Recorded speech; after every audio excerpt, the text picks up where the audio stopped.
नमस्कार दोस्तों, मैं अंकुर उपाध्याय स्वागत करता हूं आप सभी का आपके अपने YouTube channel share market analysis में।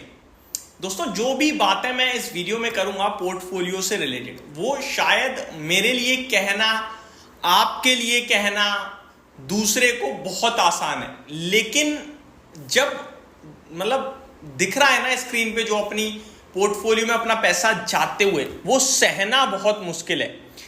वो कहते हैं ना कि जिसकी उंगली कटती है दर्द उसी को होता है, बाकी सब तो सिंपैथी जताते हैं बस। तो दर्द एक्चुअली में है, बड़ा भयंकर है, और अभी दर्द से राहत नहीं दिख रही है। लेकिन मैं आपको सिर्फ ये कहना चाहूंगा, आप भारतीय बाजार में इन्वेस्टेड हैं, आप, मुझे नहीं पता कौन से स्टॉक में इन्वेस्टेड हैं, लेकिन इतना मैं कहूंगा कि आप अगर भारतीय बाजार में इन्वेस्टेड हैं तो 3 महीने 90 दिन होते हैं, और इन 90 दिन में करीब करीब 75 ट्रेडिंग सेशन आएंगे। ठीक है जी, 75 नहीं 60 ही आएंगे। इनफैक्ट 90 दिन में 60 ट्रेडिंग सेशन मान के चलो आप, क्योंकि एक महीने में 8 छुट्टियां हो जाती हैं, तो 22 या 66 सीधे सीधे बने, एक आध वैसे हॉलीडे पड़ गया तो 60 मान लो आप, 60 नहीं तो 60 ले लो राउंड फिगर में। तो 60-66 ट्रेडिंग सेशंस होते हैं, इनको आप निकाल दो और ये निकल जाएंगे। आपको भी पता है, मुझे भी पता है, भारतीय बाजार आज नहीं तो कल ऊपर जाना है। आपको भी पता है, मुझे भी पता है कि कंपनीज में दम है, और आपको भी पता है, मुझे भी पता है कि अमेरिका जो ये रिसेशन के चलते टूट रहा है, ये केवल नाम है और कुछ नहीं है। ये तो बहुत छोटी चीज है, ये इकोनॉमी ड्रिवन चीज है, तो हर महीने हर साल कभी भी आ सकती है। बाजार को गिरना था, बाजार गिर रहा है, कितना गिरेगा नहीं पता। देखो, मार्केट की हिस्ट्री कहती है 5 साल में एक आध बार बड़ा भयंकर क्रैश आता है। क्या ये वो है? लग तो नहीं रहा, बाकी आ जाए तो आ जाए, क्या बात है। पहले बाजार टूटा है, एक बार फिर टूट रहा है, और आगे भी टूटता रहेगा।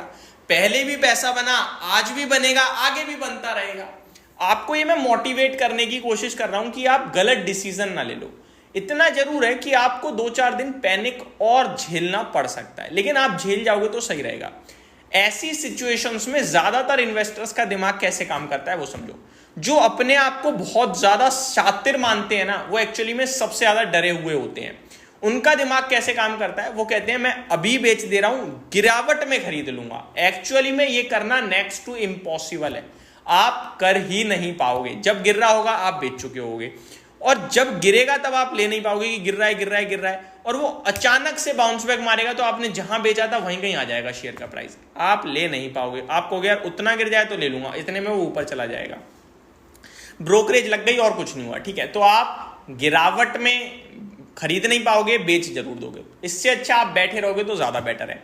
दूसरी तरीके का इन्वेस्टर होता है कि यार मेरा पोर्टफोलियो में कोई खराब शेयर, इस समय ना वीडियोस में मैं भी बोलता हूं, आप एनालिस्ट से भी सुनोगे, अलग अलग लोगों से सुनोगे कि खराब शेयर को निकल जाओ, अच्छे में बैठे रहो।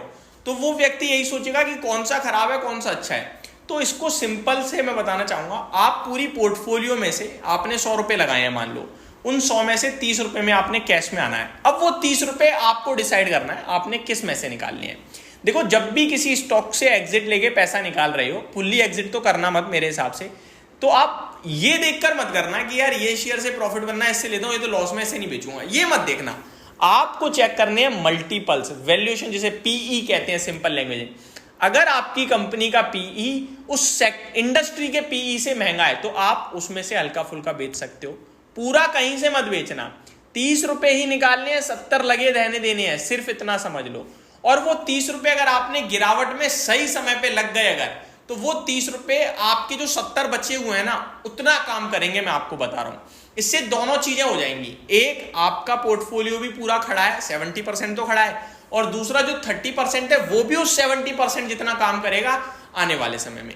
तो दोनों तरफ से आपके जो आपके फेवर में हो जाएंगी चीजें।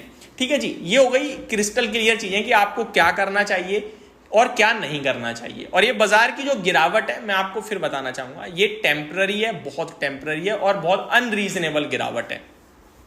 अब इसका ये बिल्कुल मतलब नहीं है कल आप बाजार में जाके ले लो, ये मैंने अभी तक नहीं कहा, ये मैंने कल भी नहीं कहा था, आज भी नहीं कहा, और कल भी शायद बाजार के मूड माहौल को देखते हुए ना ही कहूं, क्योंकि अभी तो सेटलमेंट, अभी तो क्या है, ऊपर से छुरी फेंकी है किसी ने, छोड़ दी है, और वो छुरी कितनी नीचे जा रही है हमें क्या पता, कहां तक पहुंची हमें क्या पता।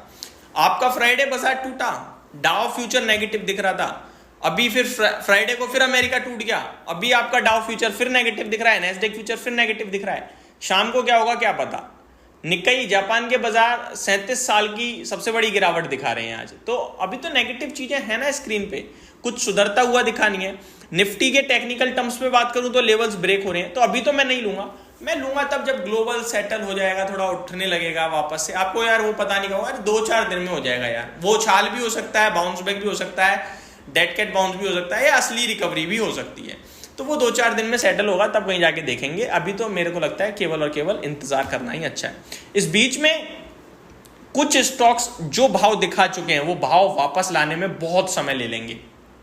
तो जहां वो 30 रुपए आप लगाने जाओगे, वो 30 रुपए बहुत सोच समझ कर लगाना। अब इसको लेकर कमेंट ये आ सकता है कि भाई आप ही बता दो कहां लगाएं। तो मैं अपने अकॉर्डिंग जो मेरे को चीजें समझ में आ रही हैं, अपनी समझ के सूझबूझ से आपके साथ जरूर शेयर करूंगा दिन के दौरान वाली वीडियोस में। अभी के लिए सिर्फ इतना ही। मैंने अपनी तरफ से पूरी कोशिश करी है, जो मेरा व्यू बन रहा है, जो मेरे को सही लगता है ऐसे मार्केट में, वो डिस्कस करने की। होप आपको ये राय पसंद आई होगी। Thank you so much for watching this video. Have a great day guys.